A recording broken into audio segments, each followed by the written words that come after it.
Now you're probably wondering, why is your bike just idling in the driveway for no reason? Well, I'm warming it up because it's got 500 miles on it and we're ready for its first oil change.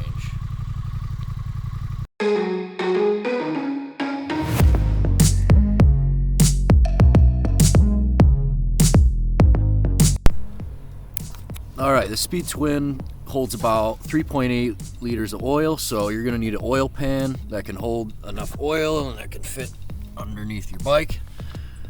I went with Castrol 10W50 4T. That's dealer spec. Usually I put Mobile 1 in there, but in this case I'd like to keep my warranty, so I'm going to try my best to stay OEM. You're going to need a crush washer, a filter. You're going to need an 8mm Allen key. And this filter is hard to get off, so I would recommend using a 3-jaw adjustable. Obviously you're going to need to put some sort of rubber, silicone, or wrap some tape around these jaws so it'll grip properly. But the correct tool to use is this cap right here. This one is 65 to 67 millimeter, and it's a 14 flute. So just look that up online, and that'll do the trick. Also, if you're a hot mess like me, you're gonna need some of these shop towels when you spill oil all over your driveway. And most important tool you got is frosty beverage.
So I forgot to mention, you're going to want to pre-fill the new oil filter before you install it.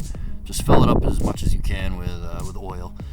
That way the entire system gets lubricated and you don't have a full oil reservoir but an empty filter. Once you have your oil drain plug replaced and your oil filter pre-filled with oil and replaced,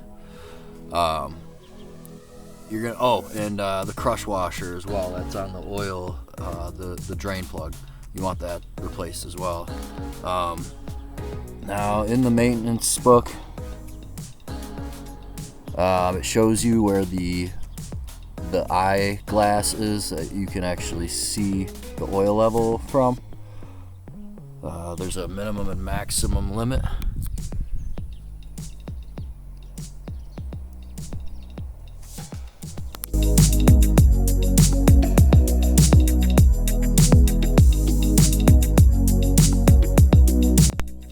Essential part of checking your oil level is making sure to check it when the bike is upright, not on the side stand.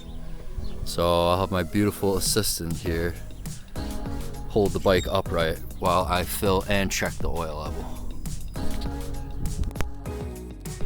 Alright, oil change is done. I let her idle for a little while to warm up. That way you can check the oil level with the bike warm. That's the proper way to check the oil level. On the next video, I would like to get a little more in depth on the 500-mile service. That includes the brake verification and different checks for the lights and certain bolts and stuff like that. All the information is in your handbook, but on the next video I'll do a better step-by-step guide on how to get that service done. Thanks for watching.